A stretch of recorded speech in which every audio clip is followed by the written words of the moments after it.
Hello everyone, this is Roshan Mishra and welcome you all on the platform of आश्रम academy.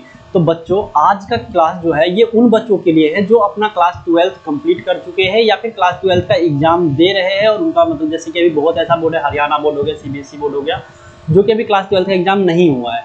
और बहुत ऐसा board है जैसे बिहार बोर्ड हो गया, यूपी बोर्ड हो गया, वहाँ पे एग्जाम खत्म हो चुका है। ठीक है, तो उन बच्चों के लिए है जो अब चाहते हैं कि वो जो है अपना एडमिशन ग्रेजुएशन या अंडर ग्रेजुएट जो होता है यूजी कोर्स में अप्लाई करना चाहते हैं, वो भी CUET के द्वारा। जैसे कि आपको पता है कि अभी जो है गवर्नमेंट ने एक नया नियम लॉन्च किया है कि अगर जिन बच्चों के भी सेंट्रल गवर्नमेंट के अंदर आने वाले जो भी कॉलेज है उनमें एडमिशन लेना है तो उनको CUET का एग्जाम देना पड़ेगा।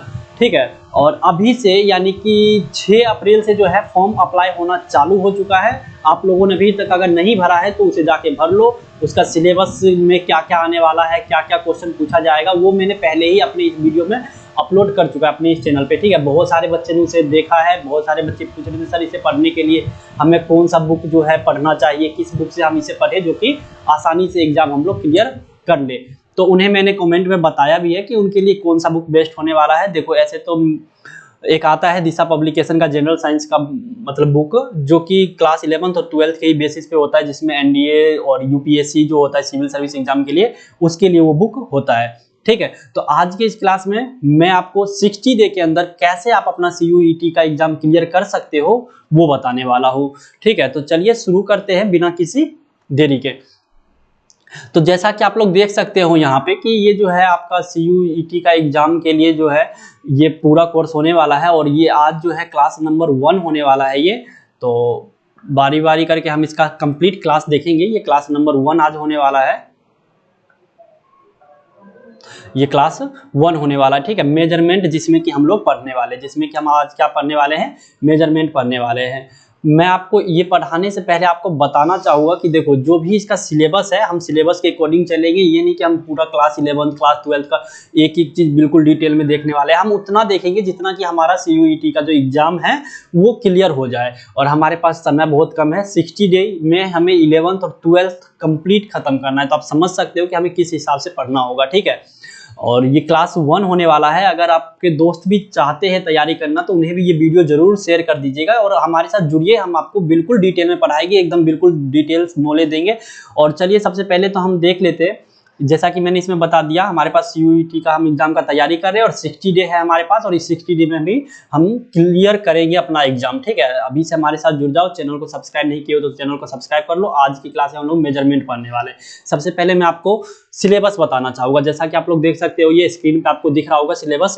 ये जो है जो आपको बोर्ड ने जो सिलेबस दिया है, मतलब CUET के मतलब उसके वेबसाइट पे जाओगे तो वहाँ पे आपको ये सिलेबस मिल सकता है। ठीक है, आप वहाँ से आराम से सिलेबस डाउनलोड कर लेना। नहीं पता है आपको तो मैंने इससे जो पिछला वीडियो अपलोड किया है वो वीडियो जा करके देख लो। कंप्लीट सिलेबस के बारे में मैंने बताया है क्या क्या आने वाला है उसमें। ठीक है, जैसा कि यहाँ पे आप लोग देख सकते हो ये जो है सबसे पहला हमारा मेजरमेंट है कि नहीं। मेजरमेंट में हमें डायमेंशनल एनालिसिस पढ़ना है, एरर एस्टिमेशन पढ़ना है, dimensional compatibility and significant figures के बारे में पढ़ना है। तो आज जो है मेजरमेंट हम लोग चालू कर रहे हैं और धीरे धीरे सभी कंप्लीट करेंगे। उसके बाद मोशन पढ़ना है, मोशन इन 1 डायमेंशन, फिर law of motion, motion in 2 dimension. तो हम इन जो भी यहाँ पे आप लोग देख रहे हो सारा कवर करेंगे एक बाय एक करके। ठीक है, तो हमारे साथ जुड़े रहो, आप कंप्लीट पढ़ाई करेंगे इसको और 60 डे के अंदर क्लियर करेंगे हम लोग एग्जाम को। ठीक है, तो चलिए शुरू करते हैं बिना टाइम वेस्ट किए, क्योंकि टाइम ज़्यादा हमारे पास नहीं है। सबसे पहले मेजरमेंट क्या होता है सर, ये मेजरमेंट क्या है, मेजरमेंट किस चिड़िया का नाम है। तो देखो मेजरमेंट अगर मैं आपको कहूँ कि बच्चे आपको ना क्या करना है, इस पेन की लंबाई क्या है ये मापना है, तो कैसे मापोगे आप इस पेन की लंबाई को कैसे मापोगे।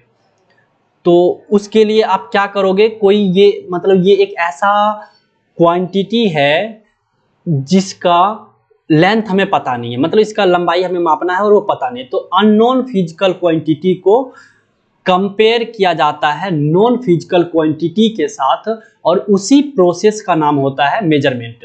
समझ में आया क्या। किसी भी द प्रोसेस ऑफ कंपेयरिंग, देखो यहाँ पे लिखा हुआ है द प्रोसेस ऑफ कंपेयरिंग, इसका मैं कलर चेंज कर लेता हूँ, व्हाइट ले लेता हूँ। द प्रोसेस ऑफ कंपेयरिंग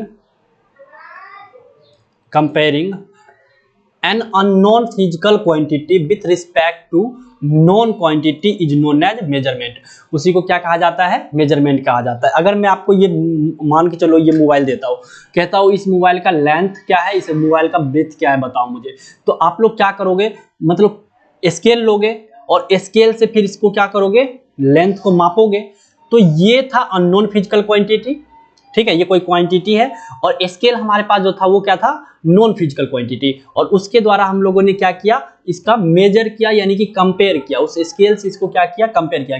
अच्छा सपोज करो वो तो स्केल हम लोगों ने बना लिया है। पहले क्या होता था, या अभी भी गाँव में जाओगे आप लोग तो क्या होता है कि अगर हमें किसी, जैसे कि कोई बाहर के लोग आते हैं, मतलब अड़ोसी पड़ोसी हमारे पास आते हैं, और वो हमसे क्या कहते हैं कि भाई मतलब आप ना मुझे थोड़ा क्या करो कि एक गिलास वो तेल दे सकते हो क्या, तो हम लोग मतलब तेल मांगते हैं, तो हम लोग क्या करते हैं, नाप के देते हैं तेल। किस चीज से नापते हैं, या तो हम किसी कटोरी से माप लेते हैं, या फिर हम किसी ढक्कन से माप लेते हैं, और कुछ किसी भी चीज से हम उसे माप करके और तेल दे देते हैं। और फिर जब हमें उससे वापस लेना होता है तो हम क्या करते हैं, उसी कटोरी या उसी ढक्कन से क्या करते हैं, वापस उतना ही ले लेते हैं। तो वो जो तेल हम दे रहे थे वो अननोन फिजिकल क्वांटिटी था, मतलब उसका मापन हमें पता नहीं था कि कैसे हम दे। तो हमने क्या किया, एक कटोरी लिया जिसका मापन पता था कि भाई आज इतना अगर इसमें भर के तेल दे रहे हैं इस कटोरी में, तो कल के डेट में अगर भर के लेंगे तो वो दोनों क्या होगा, बराबर ही रहेगा। तो कटोरी क्या था, एक नॉन फिजिकल क्वांटिटी था, और हम लोगों ने इसे माप करके दे दिया। तो ये क्या हुआ, एक कंपेयर करके दिए ना, तो इसी को क्या कहते हैं, ये जो प्रोसेस हुआ इसी को कहते हैं मेजरमेंट। आई होप कि आप लोग समझ गए होंगे कि मेजरमेंट क्या होता है। देखिए मेजरमेंट के बाद हम आगे बढ़ते हैं। मेजरमेंट के बाद हम लोग आगे बढ़ते हैं। देखो यहाँ पे दिया हुआ है कि मेजरमेंट सर क्या होता है।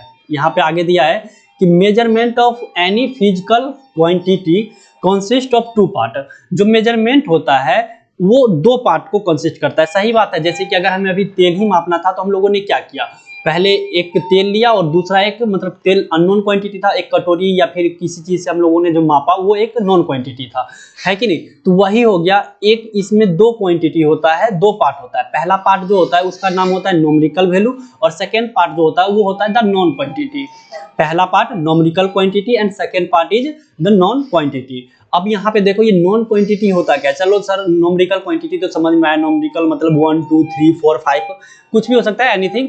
मतलब जैसे कि अगर चीनी माप लेने जाना है तो हमें क्या कहेंगे, 1 केजी चीनी दे दो, 2 केजी चीनी दे दो, तो हम उसे क्या बोल रहे हैं, 1 केजी या फिर 2 केजी। अगर हमें तेल लेना है तो 1 लीटर या फिर 2 लीटर ऐसे बोलेंगे। तो यहाँ पे आप देख सकते हो ये दो चीज आ रहा है, एक ये और एक ये, पहला ये और दूसरा ये, आ रहा है कि नहीं आ रहा है। तो ये जो है ये तो न्यूमेरिकल हो गया, यानी कि 1 2 वाला न्यूमेरिकल वैल्यू। और ये सेकेंड थिंग क्या है, तो ये है एक नॉन क्वांटिटी, जिसे हम जानते हैं कि केजी है, लीटर है, ग्राम है, तो ये नॉन क्वांटिटी है। तो the non quantity is called the unit of that physical quantity. Non quantity को ही उस जो फिजिकल क्वांटिटी होता है उसका यूनिट कहा जाता है, यानी कि मापने वाला कहा जाता है, कि भाई ये नॉन क्वांटिटी है और इसके मापने वाले को ही यूनिट कहा जाता है। ठीक है, आई होप कि आप लोग समझ गए होंगे। मेजरमेंट जो होता है वो any physical quantity consist two part.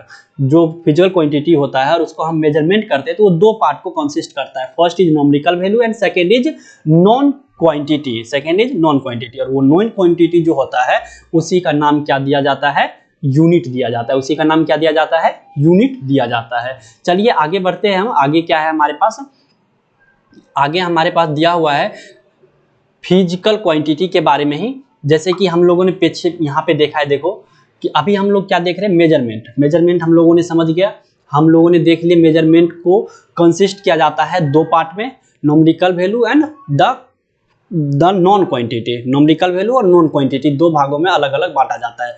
Numerical 1 2 और नॉन क्वांटिटी यानी कि उसका यूनिट। अब जो हम लोग देख रहे हैं वो देख रहे हैं फिजिकल क्वांटिटी। जैसा कि अगर हम पहला स्लाइड पे चले आपको लेकर के, जो सबसे पहला स्लाइड था अपना यहाँ पे, तो यहाँ पे आप अगर ध्यान से देखो तो क्या लिखा है, the process of comparing unknown physical quantity. Unknown physical quantity, sir physical quantity क्या होता है ये तो बता दो। तो वही फिजिकल क्वांटिटी अब हम यहाँ पे पढ़ रहे हैं, आराम से समझिएगा। मैं थोड़ा आपको लिख के बताता हूँ। देखो हम लोगों ने अभी क्या देखे हैं, हम लोगों ने मेजरमेंट को समझे हैं। ठीक है, हम लोगों ने मेजरमेंट को समझे। मेजरमेंट में हम लोगों ने देखे हैं कि कंपेयर किया जाता है किस चीज का, किसी भी फिजिकल क्वांटिटी का। किसका, तो किसी भी फिजिकल क्वांटिटी का क्या किया जाता है, कंपेयर किया जाता है किसके साथ, तो कोई भी नॉन क्वांटिटी के साथ। सर ये फिजिकल क्वांटिटी क्या होता है ये तो पहले मुझे बता दो। तो यही चीज मैं अभी आपको बताने वाला हूँ। मेजरमेंट में फिजिकल क्वांटिटी का क्या किया जाता है, कंपेयर किया जाता है कोई जानना हुआ यानी कोई नॉन यूनिट के साथ। तो ये फिजिकल क्वांटिटी क्या क्या होता है वो बता दो। देखो फिजिकल क्वांटिटी क्या होता है, quantity which can be measured are called physical quantity. ऐसा कोई सा भी चीज, ऐसा कोई सा भी क्वांटिटी जिसको हम लोग क्या कर सकते हैं, मेजर कर सकते हैं, नाप तोल कर सकते हैं, उसको हम लोग क्या कहेंगे, फिजिकल क्वांटिटी कहेंगे। चीनी हो गया, दाल हो गया, नींबू हो गया, अचार हो गया, कुछ भी चीज हो गया जिसको हम माप तोल सकते हैं उसे हम क्या कहेंगे, फिजिकल क्वांटिटी कहेंगे। भाई इसे मापा जा सकता है। आई होप समझ गए होंगे आप लोग।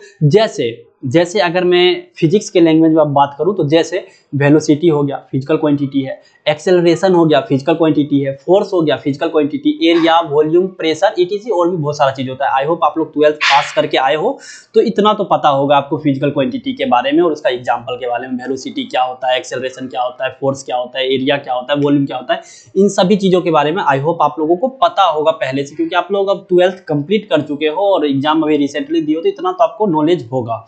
ठीक है, चलिए अब हम आगे देखते हैं क्या होता है सेकेंड पार्ट। देखो kinds of physical quantity. Sir ये फिजिकल क्वांटिटी का कितना टाइप होता है, क्या क्या काइंड्स होता है ये भी जरा बता देते। देखो फिजिकल क्वांटिटी जो होता है उसे मेनली दो भागों में बांटा जाता है, दो होता है फिजिकल क्वांटिटी। कितना होता है, दो प्रकार का होता है। कौन कौन सा, सबसे पहला जो होता है उसका नाम होता है फंडामेंटल फिजिकल क्वांटिटी। सबसे पहला जो होता है उसका क्या नाम होता है, फंडामेंटल फिजिकल क्वांटिटी। और सेकेंड जो होता है उसका नाम होता है मेजर्ड फिजिकल क्वांटिटी या फिर ड्राइव्ड फिजिकल क्वांटिटी। सेकेंड जो होता है उसका नाम क्या होता है, ड्राइव्ड फिजिकल क्वांटिटी। ठीक है, तो पहला तो फिजिकल, ये फंडामेंटल हो गया। सर फंडामेंटल कहने का क्या मतलब हुआ, देखो फंडामेंटल फिजिकल क्वांटिटी ऐसा फिजिकल क्वांटिटी होता है जो किसी पे डिपेंड नहीं होता है, वो खुद में ही एक मतलब जो होता है ना वो किसी चीज से डिपेंड नहीं है, वो अकेला आया है दुनिया में और अकेला ही रहेगा। और एक जो दूसरा होता है वो ड्राइव्ड फिजिकल क्वांटिटी होता है। वो क्या होता है कि दो चार फिजिकल क्वांटिटी को मिला लिए। और जैसे कि मेरी बात समझो एक बात, अगर मैं आपको कहूं कि भाई मुझे एक पतंग बनाना है तो कैसे बनाएंगे। आपको अगर एक पतंग बनाना है तो सबसे पहले आपको एक पेपर चाहिए होगा, उसके बाद आपको एक क्या चाहिए होगा, ऐसे करके ये एक लकड़ी चाहिए होगा, उसके बाद आपको क्या चाहिए होगा, एक धागा चाहिए होगा जो यहाँ यहाँ बांध करके और ऐसे करके ये लेके आओगे। तो ये जो पतंग बनाए हम लोगों ने ये हो गया ड्राइव हुआ या नहीं हुआ। कैसे सर, देखो इसमें एक पन्नी का आवश्यकता पड़ा हमें, है कि नहीं, एक पन्नी लगा और एक हमें धागा लगा और हमें क्या लगा, एक लकड़ी लगा। लेकिन अब धागा जो है ये धागा अपने आप आया है, धागा तो किसी से ड्राइव नहीं किया गया है, पन्नी किसी से ड्राइव नहीं किया गया है।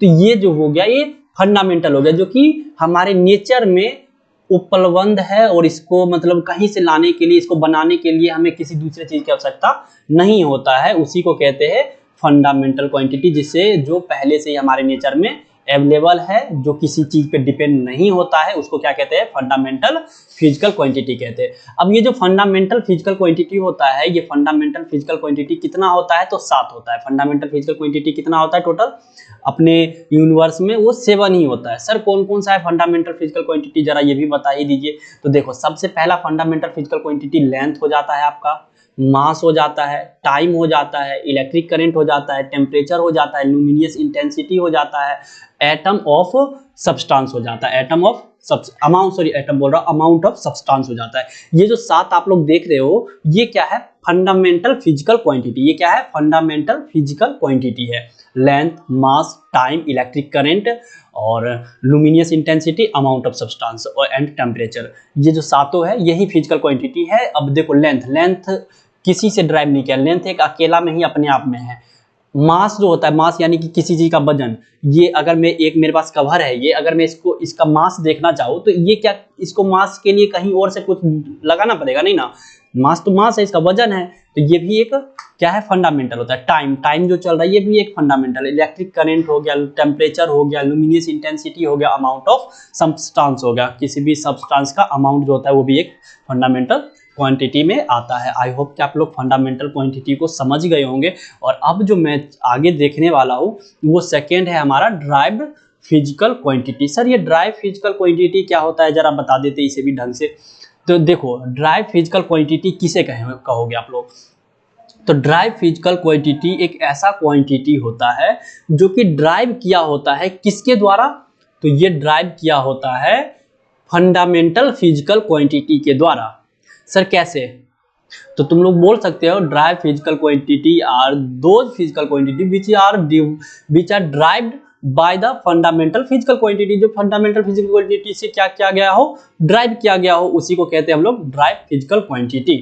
देखिए इसको मैं आपको थोड़ा ढंग से बताता हूँ समझा करके कि कैसे ये काम करता है हमारे पास। तो यहाँ पे अगर मैं देखूँ, देखो तो मैंने आपको डेफिनेशन बताया derive physical quantity are those which are derived by the fundamental. जैसे कि सबसे पहले यहाँ पे एक एग्जांपल दिया हुआ है, देखो आप लोग ये एग्जांपल किस चीज का दिया हुआ है, जरा ढंग से देखो। एरिया, सर ये एरिया का दिया हुआ है। तो देखो मैं इसमें कलर पहले चेंज करता हूँ इसका और फिर आपको समझाता हूँ। एरिया, सर एरिया होता क्या है, इसका थोड़ा थिकनेस बढ़ा लेता हूँ।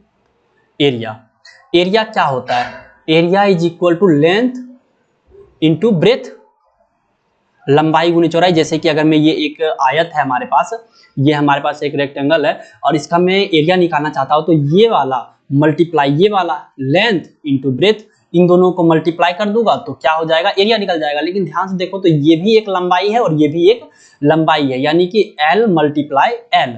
अब ये L क्या था सर, ये तो L लेंथ है। और जरा याद करो लेंथ जो था वो फंडामेंटल फिजिकल क्वांटिटी होता था अपना, वो क्या होता था, fundamental physical quantity. So that हम कह सकते हैं कि एरिया जो है वो क्या है, वो एक ड्राइव्ड फिजिकल क्वांटिटी है। सर क्यों, वो क्यों एक ड्राइव्ड फिजिकल क्वांटिटी है, बिकॉज यहाँ पे एरिया जो है वो दो फंडामेंटल, मतलब एक फंडामेंटल लेंथ है, फंडामेंटल फिजिकल क्वांटिटी, उसको दो बार मल्टीप्लाई करते हैं तो हमारा एरिया निकल जाता है। इसीलिए ये एक ड्राइव्ड फिजिकल क्वांटिटी है। वॉल्यूम, किसी भी चीज का वॉल्यूम निकालना हो, आयतन लंबाई गुने चौड़ाई गुने ऊंचाई करके, length into breath into height. तो ये लेंथ ब्रेथ और हाइट, लेंथ ब्रेथ और हाइट क्या है, देखो यहाँ पे मैं इसको पहले मिटाता हूँ फिर आपको समझाता हूँ वॉल्यूम के बारे में, और सब आप समझ जाओगे। 12th अगर कंप्लीट करके आए तो इतना तो आपको पहले से ही पता होगा आई होप। देखो जैसे कि अगर मैं बात करूँ वॉल्यूम की, वॉल्यूम क्या होता है, length into breath into height. Length तो लेंथ है, ब्रीथ भी क्या है, एक तरह से लेंथ ही है, और ये जो हमारा हाइट है, हाइट क्या है, वो भी लेंथ ही है। तो अब देखो length length length L Q हो गया, तो 3 बार जब हम लेंथ को मल्टीप्लाई करते हैं तो हमारा वॉल्यूम निकल जाता है, यानी कि ये लेंथ एक फंडामेंटल फिजिकल क्वांटिटी है और उसको 3 बार मल्टीप्लाई किया हमारा वॉल्यूम निकल गया। इसीलिए हम कह सकते हैं वॉल्यूम भी हमारा क्या है, एक ड्राइव्ड फिजिकल क्वांटिटी है, क्योंकि फंडामेंटल को 2-3 बार हम ले लेते हैं और उसको गुना कर देते हैं तो हमारा एक ड्राइव्ड फिजिकल क्वांटिटी आ जाता है। तो ये आई होप आप लोग समझ गए होंगे ड्राइव्ड फिजिकल क्वांटिटी क्या होता है। चलिए अब आगे बढ़ते हैं हम लोग। ड्राइव्ड फिजिकल क्वांटिटी के बाद क्या है, यूनिट।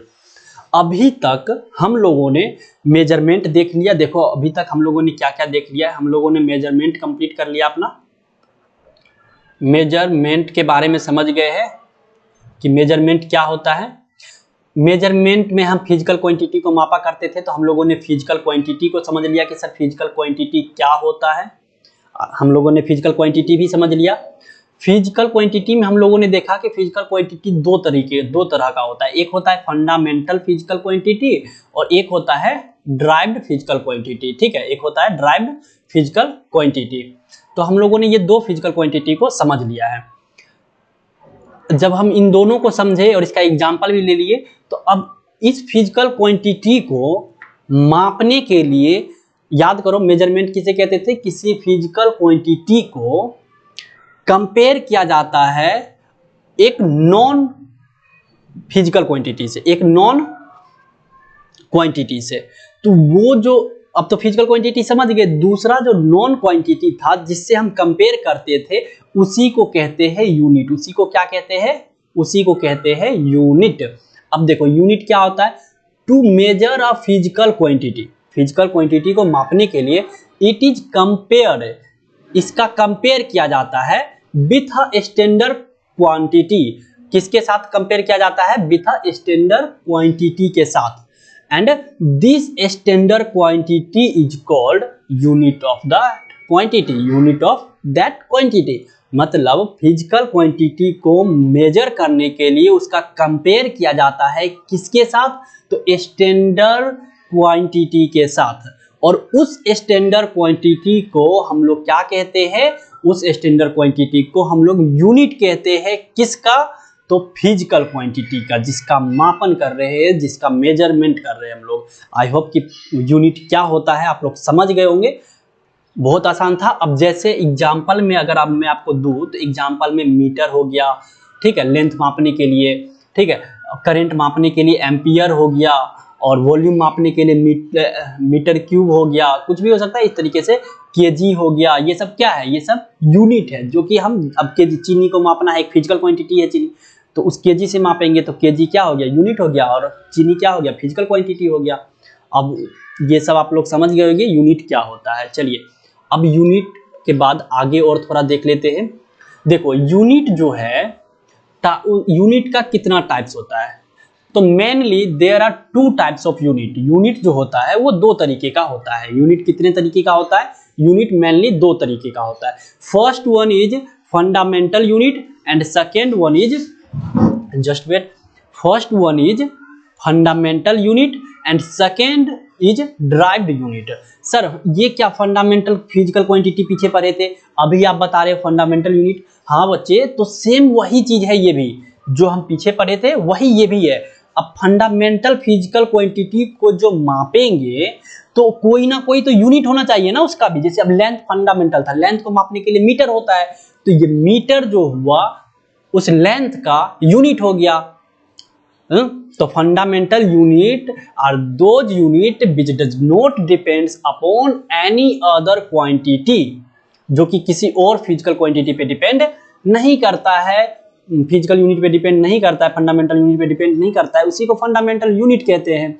तो आई होप कि आप लोग फंडामेंटल यूनिट क्या होता है समझ गए होंगे। तो फंडामेंटल यूनिट देखो, पीछे हम लोगों ने ये देखे थे, मैं इसका कलर थोड़ा चेंज कर लेता हूँ और थिकनेस भी बढ़ा लेता हूँ इसका। ये देखिए हम लोगों ने फंडामेंटल फिजिकल क्वांटिटी पढ़े, लेंथ होता है। अब इस फंडामेंटल को मापने के लिए कोई ना कोई यूनिट तो चाहिए, तो इस लेंथ को मापने के लिए आता है मीटर, और ये मीटर जो है फंडामेंटल यूनिट को माप रहा है, इसीलिए फंडामेंटल फिजिकल क्वांटिटी को माप रहा है, इसीलिए मीटर क्या कहलाता है, फंडामेंटल यूनिट कहलाता है। क्यों फंडामेंटल यूनिट कहलाता है, क्योंकि ये फंडामेंटल क्वांटिटी को माप रहा है। इसका सिंबल जो होता है वो एम हो गया, ये सब आपको पता होगा। मास क्या है, फंडामेंटल फिजिकल क्वांटिटी है, और ये माप किसको, ये इसको मापने के लिए कौन आया, किलोग्राम आया, और किलोग्राम जो है ये फंडामेंटल फिजिकल क्वांटिटी को माप रहा है, इसीलिए क्या हो गया, फंडामेंटल यूनिट हो गया, और इसको केजी से डिनोट करते हैं। इसी प्रकार ये टाइम, इलेक्ट्रिक करंट, टेम्परेचर, और फंडामेंटल यूनिट भी कितने तरीके का होगा, तो 7 ही तरीके का होगा। क्यों, क्योंकि फंडामेंटल फिजिकल क्वांटिटी 7 था, और 7 को मापने के लिए 7 चीज होना चाहिए, और वही 7 यहाँ पे आपको मैंने दिखा दिया है। आई होप कि आप लोग समझ गए होंगे, बहुत ईजी है ये, कोई मतलब ज्यादा भारी नहीं है। चलिए आगे देखते हैं हम लोग। हमारा आगे जो है वो सेकंड, देखो यहाँ पे सेकंड होना चाहिए, तो मैंने क्या डाल रखा है, 1 ही नंबर डाल रखा है। चलिए कोई बात नहीं, पीपीटी बनाने में तो थोड़ा बहुत मिस्टेक हो ही जाता है, यहाँ पे ये सेकंड होगा, ठीक है। तो second is derived unit, second is derived unit. Derived unit क्या है, तो the unit which is derived by the fundamental unit. अब देखो एरिया क्या था, एक ड्राइव्ड फिजिकल क्वांटिटी था, और ये मीटर 3 बार जब हम लेते थे तो इसको हो जाता था। अब यहाँ पे देखो मीटर क्या था, एक फंडामेंटल यूनिट था मीटर, है कि नहीं। अब मीटर गुना मीटर 2 बार ले लिया तो ये मीटर स्क्वायर हो गया, तो ड्राइव्ड हो गया। आई होप कि ये सब आप लोग समझ चुके होंगे कि टाइप्स ऑफ यूनिट क्या होता है, physical, fundamental unit and derived unit. तो यही है ड्राइव्ड यूनिट, यहाँ तक आप लोग देख लीजिए।